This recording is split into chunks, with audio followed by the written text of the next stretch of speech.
मुझे याद है एक दिन मैं स्कूल जा रहा था और स्कूल से लगभग 7 किलोमीटर दूर मेरी बाइक पंचर हो जाती है।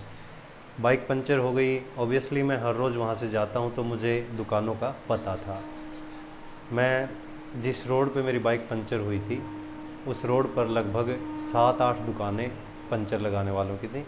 तो मैं पहली दुकान पर गया, उससे कहा भाई साहब पंचर लगाना है। तो उसने कहा भाई साहब हम तो सिर्फ बड़ी गाड़ियों को पंचर लगाते हैं, छोटी गाड़ियों के लिए तो आप आगे जाइए।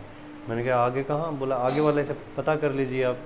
तो ऐसे ही करके जब मैंने 3-4 दुकान वालों से पता किया तो पता चला वो सब के सब बड़ी गाड़ियों को ही पंचर लगा रहे थे, छोटी गाड़ियों को कोई पंचर नहीं लगा रहा था, जबकि वो खाली बैठे हुए थे। मैंने उनसे कहा भी कि भाई साहब आप जब इतनी बड़ी गाड़ी को पंचर लगा सकते हैं तो इस छोटी सी बाइक है इस पे भी लगा दीजिए। बोले नहीं भाई साहब हम सिर्फ बड़ी गाड़ियों को पंचर लगाते हैं, छोटी गाड़ियों पे हम काम नहीं करते।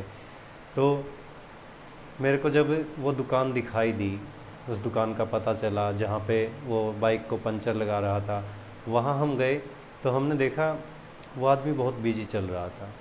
उसके जो हेल्पर थे साथ में वो भी लगे हुए थे।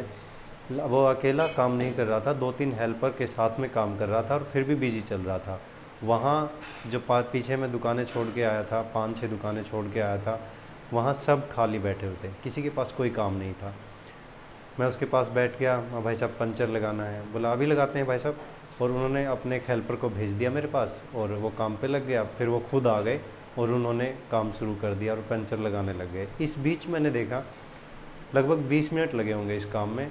और इस बीच मैंने देखा कि जो वो अलग से 5-6 दुकानें थी, क्योंकि थी तो सारी आसपास ही, उन पे अब तक कोई कस्टमर नहीं आया था। और जो जिस दुकान पे मैं खड़ा था, जिस दुकान पे मैं पंचर लगवा रहा था, वहाँ पे क्या था, वहाँ पे भीड़ लगी हुई थी।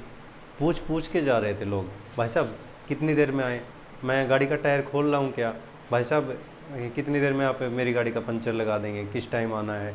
तो उससे पूछ पूछ के जा रहे थे, यानी कि उसके पास काम की कोई कमी नहीं थी और वो लोग खाली बैठे थे। तो अब इससे क्या समझ में आता है? इससे एक ही चीज़ तो समझ में आई कि भाई जो काम करता है, काम करने वालों की, मान लिया दुकानें तो बहुत हैं लेकिन काम करने वालों की बहुत कमी है, और अच्छा काम करने वालों की तो बहुत ही ज़्यादा कमी है। अब उस आदमी के पास कितना कंपटीशन था? कुछ भी नहीं। रोड पे 7 दुकानें 8 दुकानें होने के बावजूद उसके पास कंपटीशन जीरो, बिल्कुल जीरो कंपटीशन था। अब उसका काम चलेगा कि नहीं चलेगा? बहुत अच्छा चलेगा, ये तो जाहिर सी बात है। वो काम करता है और सब काम करता है। वो ये नहीं कर रहा था कि भाई साहब नहीं मैं बड़ी गाड़ियों का पंचर लगाता हूँ। जब मैंने उससे पूछा कि भैया ऐसा क्यों है कि ये बड़ी गाड़ियों का ही पंचर लगाते हैं, बोले भाई साहब कहाँ लगाते हैं, ऐसे ही खाली बैठे रहते हैं, बस घर से टाइम पास के लिए आ जाते हैं।